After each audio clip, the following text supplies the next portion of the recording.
Will we choose to be fools? Take 2. In case you don't know what I'm talking about, for 4 Sundays, last Sunday, today, and the next 2 Sundays, we're going to be addressing the question, will we choose to be fools? Which, of course, raises the concern of, well, why would we choose to be fools? What's good about that? Well, you may recall that the Apostle Paul, when he wrote to the people in Corinth, told them that the message of the cross is foolishness to those who are perishing, but to those who are being saved, it is the power of God. And then he went on to say that those who are foolish in God's eyes, that God chooses those who are foolish rather than those who are wise. So given that, we could say, well, maybe being a fool isn't so bad. But then we look at the 5th chapter of Matthew, which is the text that we're studying for 4 weeks. It's the Sermon on the Mount. And in it, Jesus speaks directly to his followers, and he tells them to do some pretty foolish things. For example, last week he said that the hallmark of our lives is humility, which means that basically in all that we do, God is God, and we are not. God, that is. And then he goes on to say that we should, in our lives, show compassion and hopefulness. And because of these things, we are among the blessed. Well, that sounds good, except in the eyes of the world, that's pretty foolish. Because in the eyes of the world, to be blessed is to be successful. Being blessed means that one is looking out for number 1. None of this humility stuff. So will we choose to be fools? And then in today's gospel lesson, Jesus says, you are the salt of the earth. You are the light of the world. And you'll notice, he doesn't say you will be or you should be salt and light. He says, you are. Which indicates to me that being salt and light is part of what it means to be a follower of Jesus, a person of faith. But that doesn't mean that it doesn't involve choice. Because salt doesn't do any good if you just leave it in the cupboard. And light is rather useless if you don't turn it on. So we have to choose to be salt and to be light. And sometimes that involves behavior that the world would say is just plain foolish. So, before we get to that, let's talk about what it means to be salt and light. In other words, let's relive the failed children's sermon. Okay, to be salt. I like what Pastor Janet Hunt has to say about being salt. She says, first of all, we have to acknowledge that in all ages, but particularly in the ancient world, salt was valuable. Because salt was the only way to preserve something. So, wars were won and lost based on who had the salt stores. And ancient governments learned very quickly that you could make a lot of money by controlling salt and taxing it. Salt was valuable. Salt is valuable. Think about those communities that have run out of salt in this winter weather. They're in quite a conundrum. So, salt is valuable. So if we are salt, we are valuable. Salt also does a number of things that we talked about already. Salt preserves, salt heals, salt provides safety, and salt flavors. So to be salt means that we are the people who preserve hopefulness.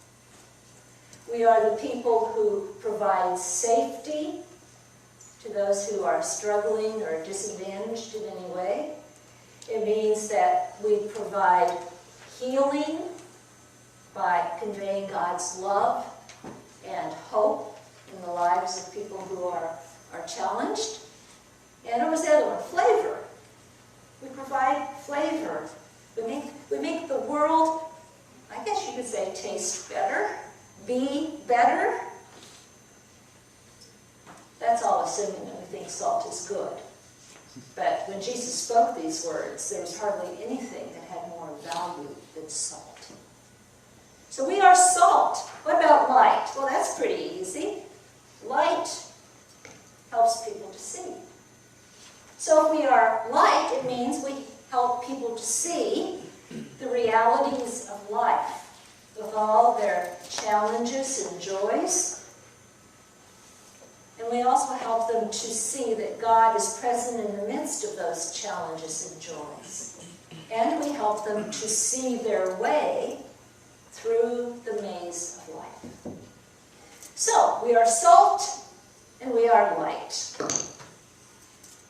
And sometimes being salt and light means that we have to make some decisions, some choices that would be considered foolish.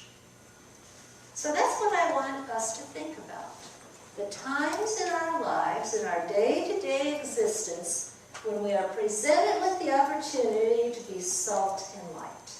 And to that end, I'm going to tell you a story about something that happened to me that you usually wouldn't frame in the whole picture of salt and light.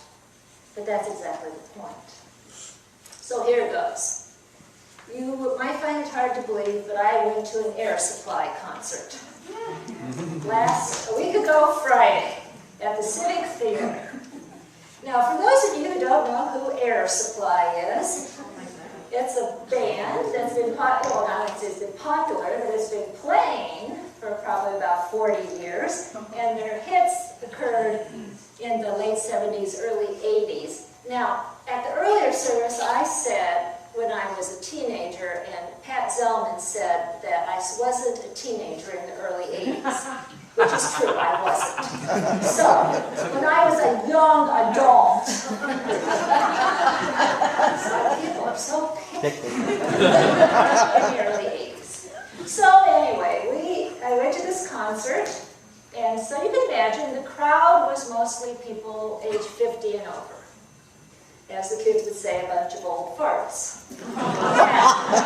Oh, true. And there were some young people scattered here and there, but it was mostly a 50-plus crowd. Now, before I tell you about what happened, let me set sort of the scene in terms of the fact that it was a little bit tense in there. And here's why. Air Supply came on the stage, finally at 8:30, you know the concert's supposed to start at 8. So Air Supply came on the stage at 8:30 and they played their first 4 songs. And it was horrendous. It sounded horrible. And you know, I'm not really the music genius around here, but even I could tell it didn't sound like it was supposed to sound. So they finished their first 4 songs and they tried to talk to the crowd, and it was very apparent that something was drastically wrong with the sound system. So the whole band goes off stage, and the preparation, whatever they had to do to the sound system was in process for probably about 15 minutes. At which time, people decided to take that opportunity to go to the concession stand, where alcohol is served. So you get the picture. You got people who are at a concert, and the people who are supposed to be playing aren't playing, and they're getting a little extra drink, and they come back on stage. One more setting the scene story. They come back on stage and they say, "We're really sorry. It wasn't our fault. We've never had this happen to us before, but we're in a union shop, which means that we have to end at the time that we said we would end." So they can't play their 4 songs that they sounded horrible playing. And in fact, they have to cut their program. Okay, got the mood of the crowd, huh? People are still glad to be there. So the concert starts, finally. And sitting down about maybe 3 rows in front of me are 2 young women, probably in their 20s. And I'm thinking, they must have listened to Air Supply in the womb. Because, I don't know. And they love Air Supply. They just love Air Supply. They love Air Supply so much that they have to stand up in order to join the concert. And they're standing there and they're, dancing and waving their arms. And the very mild-mannered, middle-aged man sitting behind them and his wife very politely kind of taps them on the shoulder and asks if they would please sit down so they can see. Now, no one else in the area is standing. It's not like it's, their all-time favorite song and everyone has to stand. At which point, these young ladies are less than accommodating, let's say. Let's just say they were downright rude in how they responded. So the mild-mannered, middle-aged couple just sat there, they didn't do anything. And they played, the young ladies stood for 2 or 3 songs. I think they probably had taken the extra trip to the concession stand. Finally, they sat down. At which point, now I have to point out that I'm watching the crowd and not really paying attention to them. There's someone else who also is watching the crowd and not paying attention to the concert, and that's a man who's sitting in the same row as me. As soon as these young ladies sit down, finally, he gets up. And let's say that they're sitting where Bill and Shirley are sitting. He gets up, he goes to the row in front of them where there's a empty seat, and this is what he does.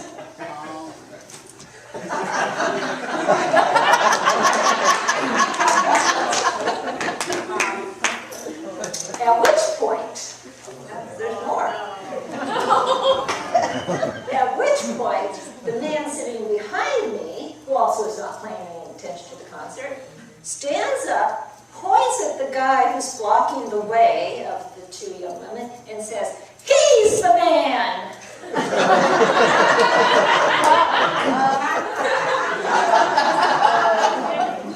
I'm thinking, oh my. Now, let's pause here for a minute. What are you feeling? Besides sort of a funny story. I'm thinking, I'll admit, I confess I have sinned and fallen short of the glory of God, because there's part of me that's going, yeah. Because, those young women were so rude. But on the other hand, I've been reading the 5th chapter of Matthew. That Bible. Oh. And, I'm always writing a sermon. That's the, occupational hazard of being a pastor. The only time I'm not writing a sermon is when I'm taking my nap on Sunday afternoon. So I'm sitting there thinking, oh, yeah, that's kind of cool that he did that. And I'm thinking, oh, well, Jesus says we're supposed to be salt and light. And this is the next week's lesson. We're not even, it's not only we're not supposed to murder people, we're not supposed to get angry at people. We aren't supposed to insult people. We're not supposed to retaliate. Right? So I'm thinking, oh gosh, this could get ugly. I don't know what's going to happen. Well, first of all, you can guess what happened when the guy there stood in front of him. What happened? They stood up. As defiant as ever. I paid so much for this concert, I can stand up if I want. And I'm thinking, oh yeah, let's see what happens. Well, fortunately, the man who was making a point decided to go back to his seat after a couple songs. So he goes back to his seat. Of course, he has to offer some corrective advice as he goes back to his seat. And then a few minutes later, after the young ladies have been, talking to each other, they get up to leave. And they, of course, cast dispersions over everybody in the area. as they know.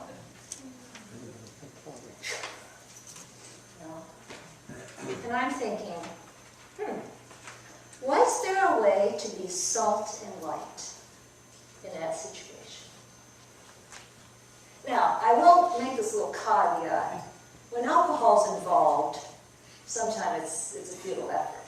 And it's better, the best way to be salt and light is to not get involved unless someone's safety is at risk. So I'll just say that. But I'm thinking, is there a way that I could be salt and light?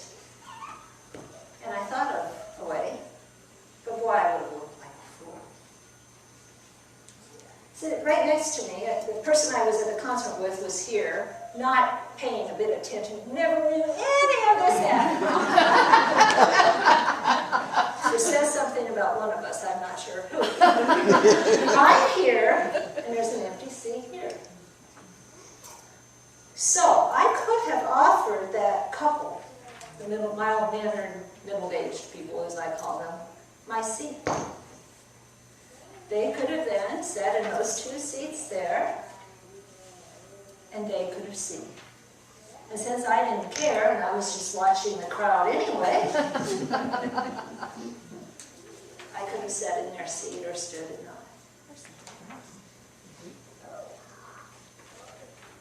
Now maybe there's nothing I could have done.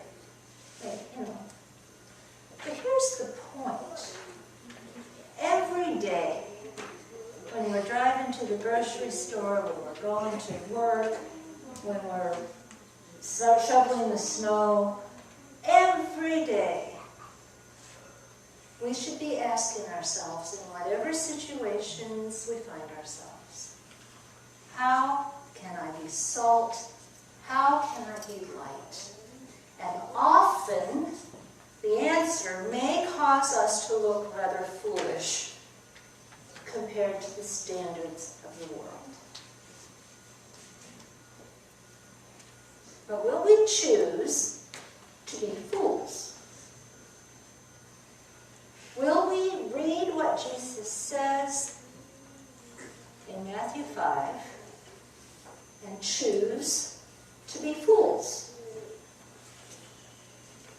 Love your enemies. Pray for those who persecute you.